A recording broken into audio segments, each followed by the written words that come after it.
Hi everybody, I wanted to record this video to show you the final result of the demo. This is not the final result of the project, of course, just the demo, the removal of everything. So I decided to do some additional work. I put it before I did this video, the lights in, and I still need to like drill for the, like I said in the other video, to connect these two, but this one's on right now. So I have to drill a hole and basically expose it so I can drill through the joists, because the joists are going this way. So it might have been more convenient to make them that way, but nah, it's better to do it this way.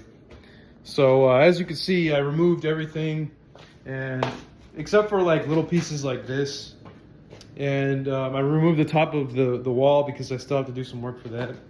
But yeah, I'm confident I'll be able to finish this by the end of my vacation, my PTO time.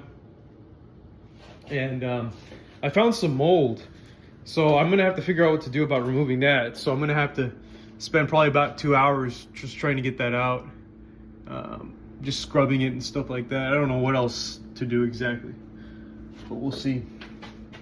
And then yeah, it's a pretty clean demo, and I use this laser, $50 laser, to level everything out. This turns on though. All right, well, thanks for watching. This is the update.